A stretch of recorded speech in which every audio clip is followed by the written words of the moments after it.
하나님 말씀 같이 교독하겠습니다. 마가복음 8장 1절에서 21절까지 말씀 교독하겠습니다. 마가복음 8장 1절에서 21절까지만 같이 교독하겠습니다. 찾으셨으면 신약성경 66면입니다. 제가 먼저 1절 말씀을 읽겠습니다.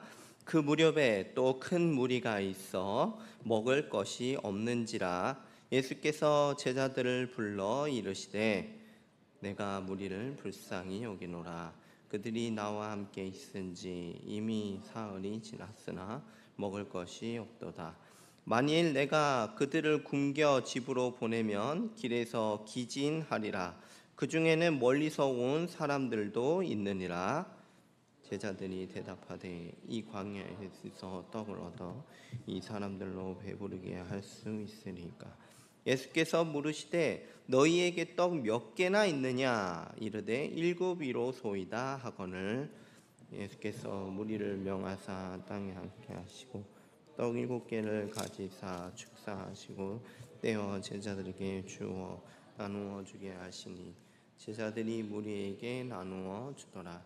또 작은 생선 2마리가 있는지라 이에 축복하시고 명하사 이것도 나누어 주게 하시니 배불리 먹고 남은 조각 7 광주리를 거두었으며 사람은 약 4,000명이었더라.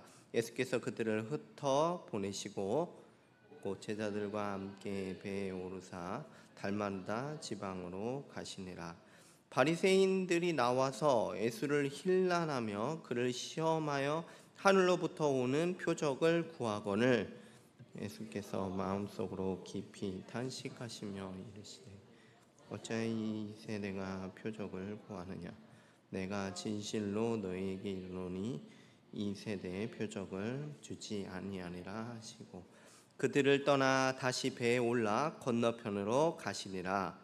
제자들이 떡 가져오기를 잊었음에 배에 떡 1개밖에 그들에게 없더라. 예수께서 경고하여 이르시되 삼가 바리새인들의 누룩과 헤롯의 누룩을 주의하라 하시니 제자들이 서로 수군거리기를 이는 우리에게 떡이 없음이로다 하거늘 예수께서 하시고 이르시되 너희가 어찌 떡이 없음으로 수군거리느냐? 아직도 알지 못하며 깨닫지 못하느냐? 너희 마음이 둔하냐? 너희가 눈이 있어도 보지 못하며 귀가 있어도 듣지 못하냐? 또 기억하지 못하느냐? 내가 떡 5개를 5,000명에게 떼어줄 때에 조각 몇 바구니를 거두었느냐? 이르되 12이니이다. 또 7개를 4,000명에게 떼어줄 때에 조각 몇 가죽을 거두었느냐? 이르되 7이니이다. 같이 읽겠습니다. 이르시되 아직도 깨닫지 못하느냐 하시니라. 아멘. 이 시간에 말씀으로 은혜 받기를 원합니다. 예수님은 항상 어디를 가시든지 이제 말씀을 가르치셨습니다. 이거야말로 가장 최우선되는 사역을 하셨죠. 예수님이 하시는 말씀은요, 권위 있는 말씀이셨고 또한 복된 소식이기도 했습니다. 예수님은 이렇게 말씀하심으로써 그들의 영혼을 배부르게 하시고 먹이셨죠. 그런데 여러분, 많은 무리들이 지금 예수님께 와서 말씀을 듣는데 이들에게 먹을 것이 없었어요. 여러분, 생각해 보면 바로 앞전에 아니면 좀 전에 비슷한 사건이 있었다는 것을 기억하실 거예요. 예수님은 앞서서 오병이어 기적을 행하신 적이 있었습니다. 먹을 것이 아무것도 없는 그 상황에서 남자만 5,000명이 넘는 그런 큰 무리가 있었죠. 근데 그들을 배부르게 먹이시고도 무려 12강줄이나 남는 그런 사건들이 앞서서 있었습니다. 오늘 말씀도 굉장히 유사하고 비슷한 사건이에요. 예수님께서 떡과 생선으로 이 많은 사람들을 배부르게 먹이셨죠. 이번에는 좀 다른 점이 있다면 떡이 7개고 그리고 물고기 한 몇 마리만 가지고 남자만 몇 명이었냐? 4,000명이 되는 그 큰 무리를 다 배부르게 먹이셨습니다. 먹고도 또 남았죠. 얼마나 남았죠? 7강줄이나 남았다. 이렇게 기록이 되어 있습니다. 근데 여러분, 이 오병이어 사건하고요, 지금 보고 있는 이제 칠병이어 사건이다, 이렇게 얘기를 하는데요, 이 사건과는 다른 점이 있어요. 이 칠병이어 사건은 오병이어에 없는 독특한 기록, 독특한 내용들을 우리가 좀 찾아볼 수 있습니다. 그 내용이 이제 2절과 3절에 나와 있는데요, 우리 한번 같이 읽어볼까요? 2절과 3절입니다. 시작. 내가 무리를 불쌍히 여기노라. 그들이 나와 함께 있은지 이미 사흘이 지났으나 먹을 것이 없도다. 3절입니다. 만일 내가 그들을 굶겨 그 중에는 멀리서 온 사람들도 있느니라. 아멘. 얼마나 시간이 지났죠? 보니까 3일 동안이나 예수님의 말씀을 들었다, 이 말씀하고 있죠. 3일이면 여러분, 음식을 싸가져 왔었어도 다 떨어지고 먹을 게 없을 거예요. 그렇죠? 뭐 쉽게 한번 얘기를 드려보면은 2박 3일 수련회를 갔어요. 근데 앞으로 여러분 가실 거죠? 예, 갔는데 먹을 게 없는 겁니다. 먹을 게 없고 또 그 상태에서 어떠냐면은 걸어서 이제 집에 가야 돼요. 그래서 이제 무리를 흩어 보내실 거죠. 근데 그렇게 집에 갔다가는 분명히 가다가 길에서 쓰러질 거다, 이걸 생각하시고 염두에서 말씀을 하세요. 또 예수님이 하시는 말씀을 보니까 이 많은 무리들 중에서는 가까이서 온 게 아니라 정말 멀리서 온 사람도 있다, 이렇게 예수님이 말씀을 하십니다. 오병이어에서는 이 부분이 없어요. 그러니까 예수님께서는 이 사람들을, 이 무리를 불쌍히 여기시면서 이들의 형편에 대해서 아주 자세하고 낱낱하게 누가 얘기하죠? 예수님이 말씀하시는 것을 우리가 볼 수 있어요. 3일이나 됐고요, 먹을 것도 없고요, 이대로 가면 길에서 쓰러질 것이고 더군다나 먼 데서 온 사람도 있다, 이거를 예수님이 말씀하고 계십니다. 이처럼 예수님께서는 이들을 자세하게 살피시고 계신다, 이것을 우리가 볼 수 있어요. 여러분, 예수님은요, 우리의 형편에 대해서 무관심하신 분이 아니에요. 예수님은 우리의 형편에 대해서 자세히 살피고 계신다는 점이에요. 예수님께서 우리가 어떤 형편에 있으며 내가 필요한 것들이 무엇이 있는가, 이거를 예수님이 다 살피시고 계신다는 사실이죠. 여러분, 예수님은요, 사실 굶어 보셨어요. 예수님도 굶어 보셨어요. 우리가 앞서서 한번 봤죠. 예수님께서 무려 40일 동안이나 굶어 보셨습니다. 광야에서 사람이 굶어 볼 수 있는 최대치를 이미 예수님도 굶어 보셨습니다. 육신으로 오신 이 예수님께서는 누구보다도 우리 사람에게 있어서 필요한 것이 무엇인지 그거에 대해서 잘 알고 계세요. 여러분, 우리 혹시 여기 계신 분 중에 영혼만 가지고 계신 분은 없을 거예요. 육체도 다 가지고 있죠. 저도 마찬가지고요. 그렇다면 여러분, 먹어야 살 수 있어요. 이 중에 안 먹고 살 수 있는 분은 없을 거예요. 육신으로 오신 이 예수님은 나의 형편을 누구보다도 잘 아시며 나의 필요를 알고 계시고 또한 살피시고 계시다, 이것을 우리가 오늘 본문을 통해서 믿기를 바랍니다. 여러분, 예수님은요, 아실 뿐만이 아니라 그 필요를 공급해 주시는 분이세요. 예수님은 우리의 필요한 것들을 공급하시되 넘치도록, 먹고도 남을 정도로, 그 정도로 우리의 필요를 공급해 주고 계십니다. 이 예수님이 바로 누구냐? 바로 우리 주 예수 그리스도이신 것이죠. 이스라엘 백성이 구약시대 때 출애굽을 했었어요. 출애굽을 하고 가나안 땅에 도착할 때까지 광야에서 40년 동안 살았었습니다. 근데 여러분, 그 40년 동안 이스라엘 백성들이 배회를 하는데 이 중에서 굶어서 죽은 사람은 없었어요. 뭐 나이 들거나 여러 가지 이유로 죽기는 했지만 굶어 죽은 사람은 없었습니다. 왜 그랬죠? 하나님께서 뭘 줬죠?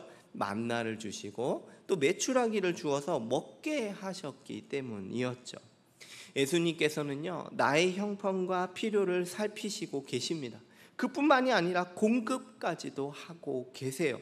살피기는 하는데 채우실 능력이 없는 게 아니라 예수님은 우리의 필요도 채워주실 수 있습니다. 남자만 4,000명일지라도 능히 공급하신 것처럼 우리의 필요도 능히 공급하실 수 있고 또한 우리도 지금 공급을 받고 있습니다. 심지어 7 광주리가 남을 정도로 넘치도록 우리의 필요를 공급하고 채우고 계신 거예요. 여러분, 저도요 사실은 안 믿길 때가 있어요. 뭐냐면요, 저도 먹고 사는 걸로 걱정을 합니다. 당장의 그 미래 일들을 생각할 때 염려가 되고 걱정이 되죠. 지금도 사실 그럴 때가 있어요. 하지만 여러분, 오늘 말씀을 보면서 다시 한번 생각하는 거예요. 우리 하나님께서, 우리 예수님께서 나의 필요를 아시고 공급하고 계시다, 이것을 내가 믿을 수 있습니다. 예수님은 우리의 육적인 필요도 알고 계시고 풍성하게 채우신다, 이거를 믿으시기를 바라겠습니다. 조금 더 이제 진전해서 얘기를 하면요, 이제 예수님께서 너희에게 떡이 몇 개가 있냐고 물으세요. 이제 제자들을 통해서 이제 나눠 주도록 하시죠. 여러분, 다시 한번 우리가 좀 본문을 보면서 생각을 해보면 예수님께서 우리 중에 있는 것으로 축사를 하시고 나눠줌으로써 배부르게 먹도록 하십니다. 그러니까 예수님께서는 우리가 가진 것을 나눔으로써 또 풍성을 누리도록 하신 거예요. 내가 가진 걸 나눌 때 없어지는 게 아니라 오히려 전부가 다 풍성해지는 방식으로 또 우리를 채워주십니다. 내 것을 나누고 또한 나도 나눔을 받을까요, 안 받을까요? 받죠. 그렇죠? 이런 방식으로 또 우리가 전부 다 풍성해지도록 하는 게 바로 우리 주님이 일하는 방식입니다. 하나님께 받은 것을 내가 나누는 거죠. 또 내가 나눌 뿐만 아니라 내가 받음으로써 이 우리가 보고 있는 이런 놀라운 오병이어 기적, 칠병이어 기적을 누리도록 하시는 방식이죠. 하나님은 나의 그런 작은 칠병이어로 이렇게 풍성하게 하시는 이런 놀라운 일들을 일으키시는 것입니다. 좀 넘어가서요, 예수님께서는 이제 배를 타고 갈릴리 서편으로 건너가세요. 이제 유대인들이 거주하는 그 지방으로 가는데, 이제 가니까 이제 바리새인들이 등장하는 것을 볼 수 있죠. 뭐 심상치 않아요. 왜냐하면 바리새인들은 항상 등장하면 뭘 했죠? 예수님을 믿지 않고 논쟁을 하는 걸 일삼는 그런 사람들이었어요. 역시나 기다렸다는 듯이 예수님하고 논쟁을 합니다. 그 내용이 이제 11절에 있는데 한번 같이 보실까요? 바리새인들이 나와서 예수님을 힐난하여 그를 시험하여 하늘로부터 오는 표적을 구하거늘. 이 힐난하다라는 이 말은 이제 논쟁하다라는 말 뜻입니다. 우리말 성경 번역에는 이렇게까지 번역을 해놨어요. 시비를 걸다라고 번역을 해놨습니다.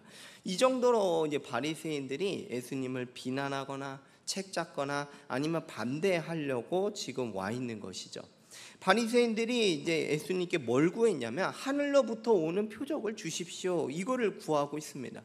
이 신적이고 초자연적인 기적을 보여줘라, 그러면 내가 믿겠다, 이런 식으로 지금 요구하고 있는 겁니다. 지금 여러분, 이 바리새인이 요구하는 동기는 예수님을 시험하려는 동기예요. 쉽게 말씀드리면 이런 겁니다. 네가 정말로 하나님의 아들이 맞아? 그렇다면은 이제 기적이나 좀 보여줘봐, 이런 식으로 바리새인들이 예수님께 요구하고 있는 상황이죠.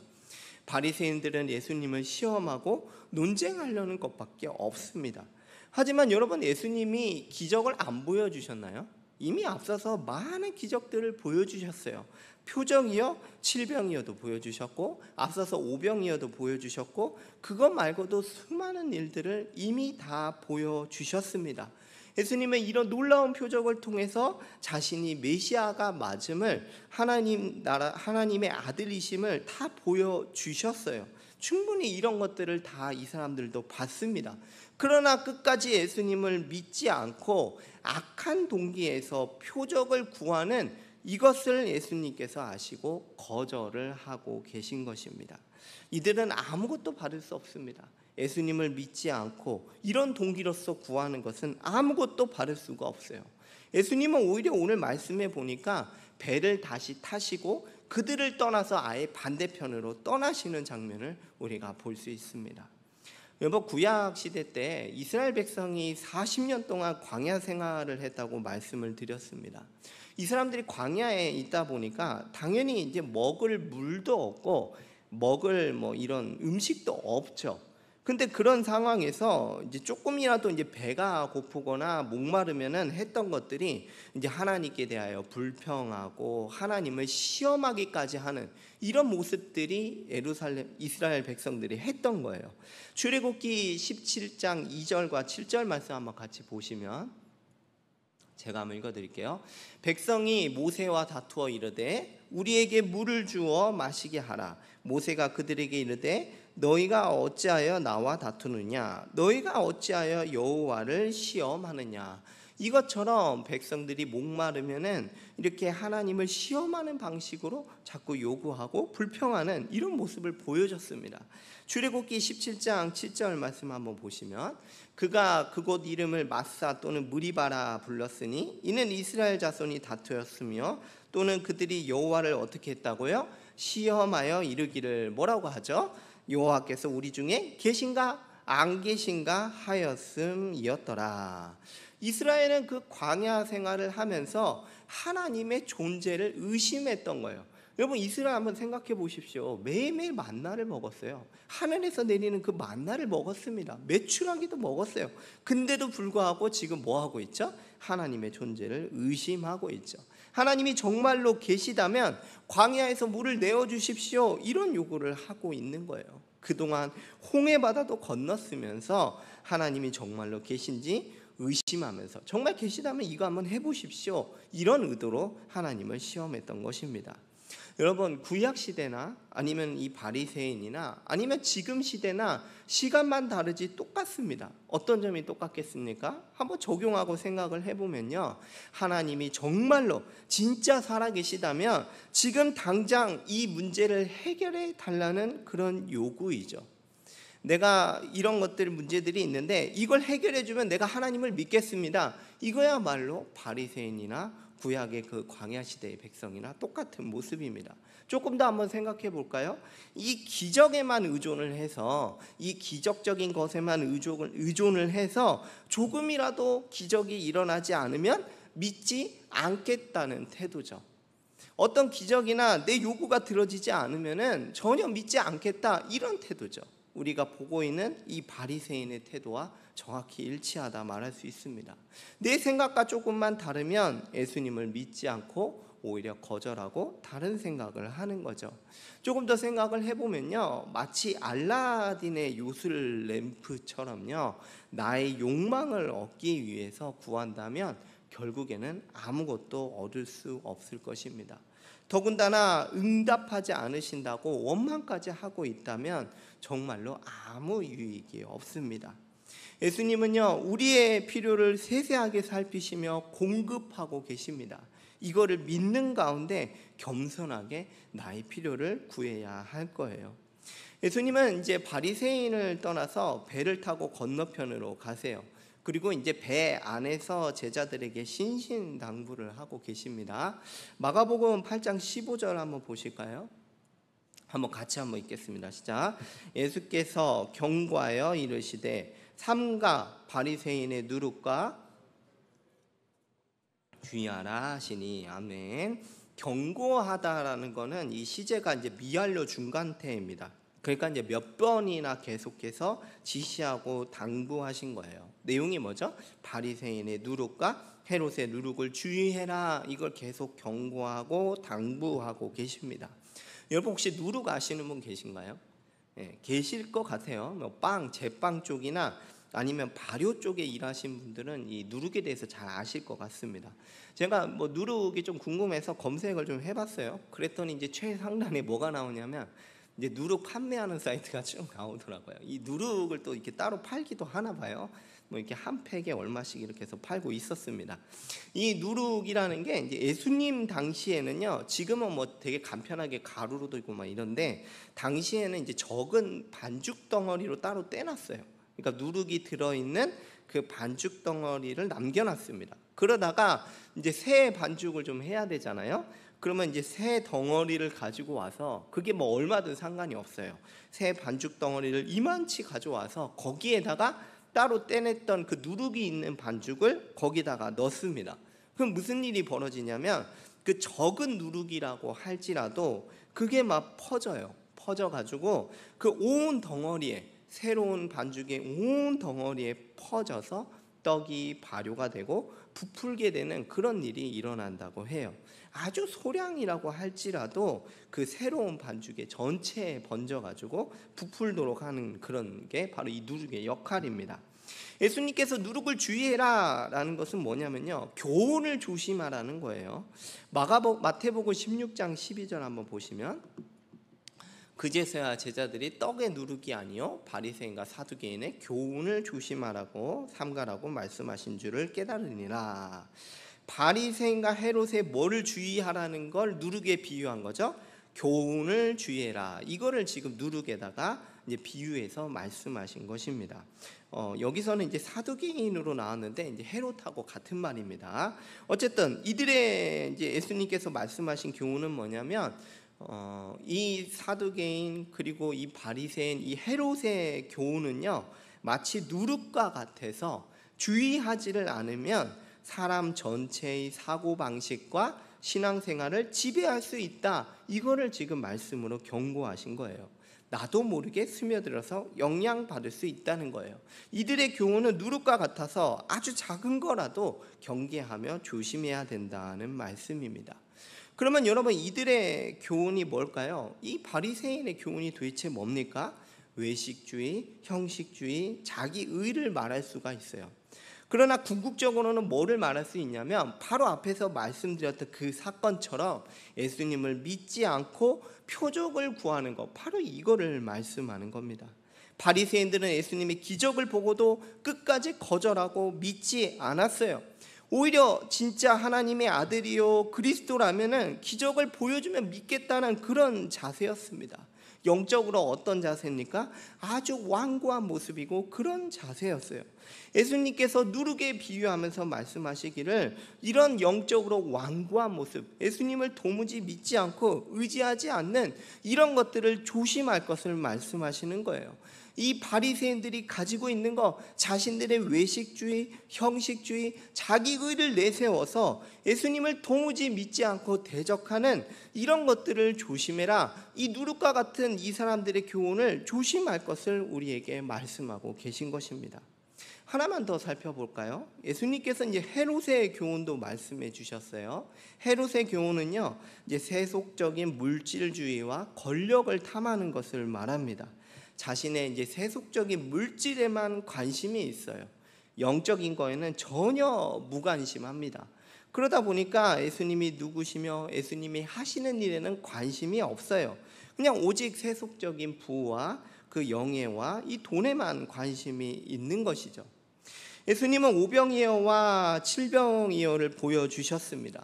그런데 어떻습니까? 기적만 보여주면 믿겠다는 이런 영적인 완고한 모습, 아니면 세속에만 관심이 있어서 영적으로 무관심한 거, 이거를 이제 조심하라고 경고하는 말씀입니다.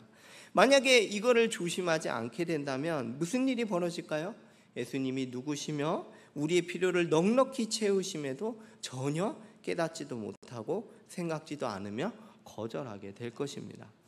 제자들은요, 이제 수군거리기 시작했어요. 왜 수군거렸냐 보니까 떡을 안 가져와서 수군거리기 시작했습니다.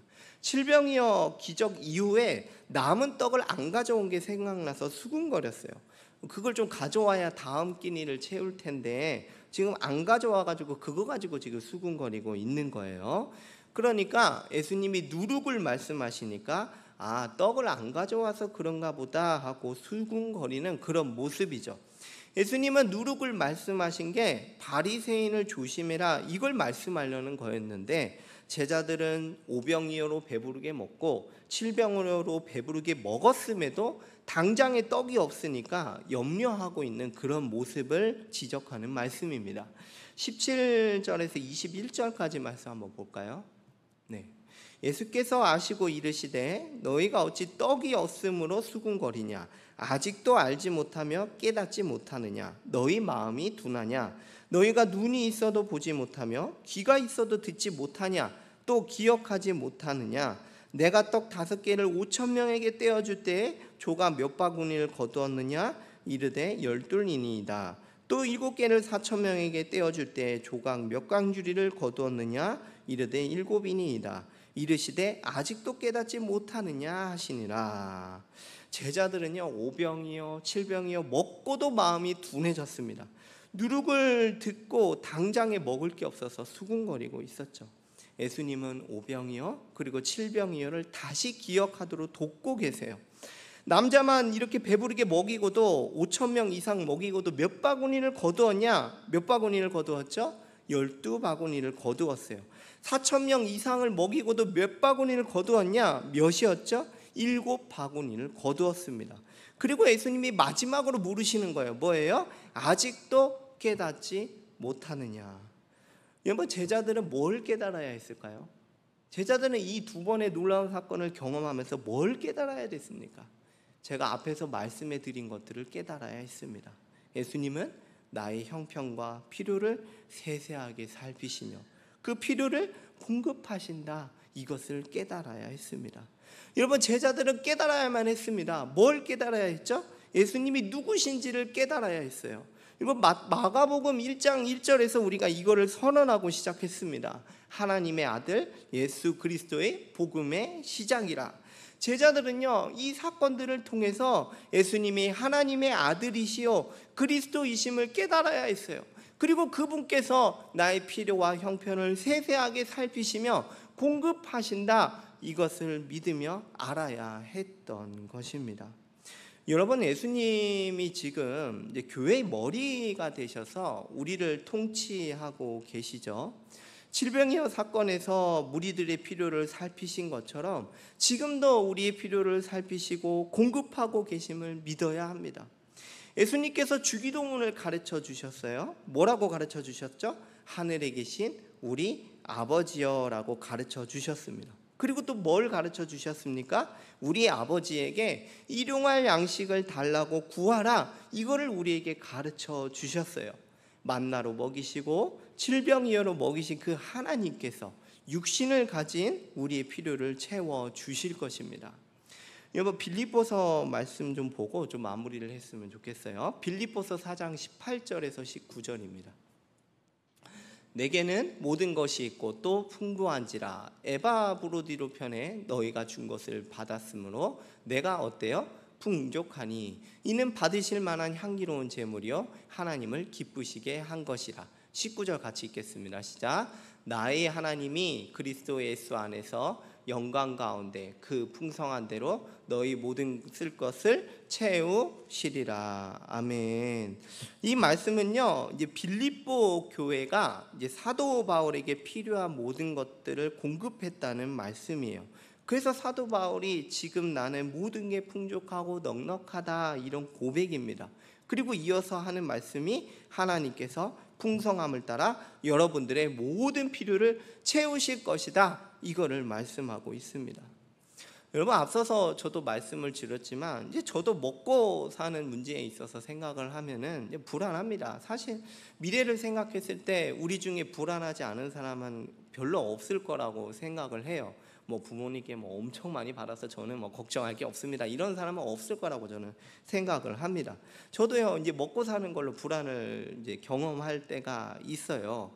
하지만 여러분, 그럴 때마다 다시 한번 생각하고 다시 한번 또 힘을 낼 수 있는 거는 하나님께서 공급하시며 인도하고 계신다, 이거를 다시 한번 생각하고 믿는 것이죠. 여러분, 하나님은요, 자기를 의지하기를 원하세요. 하나님은요, 내가 너희 필요를 알고 공급한다라는 것을 믿기를 원하십니다. 이게 우리 주님이 우리에게 바라시는 거예요. 여러분, 한번 생각해 보십시오. 내가 가진 걸 한번 생각해 보세요. 사실 내가 가진 것이 생각보다 필요 이상으로 있을 거예요. 여러분 중에 저금 안 하시는 분 있으세요? 없을 거라고 저는 일단 생각을 합니다. 여러분, 그것처럼 하나님께 우리가 넉넉하게 받고 있다는 것을 생각을 하는 거예요. 물론 미래를 생각하면 불안하지만 내가 지나온 세월들을 생각해 볼 때 그때마다 다 하나님께서 공급하시고 채워주셨습니다.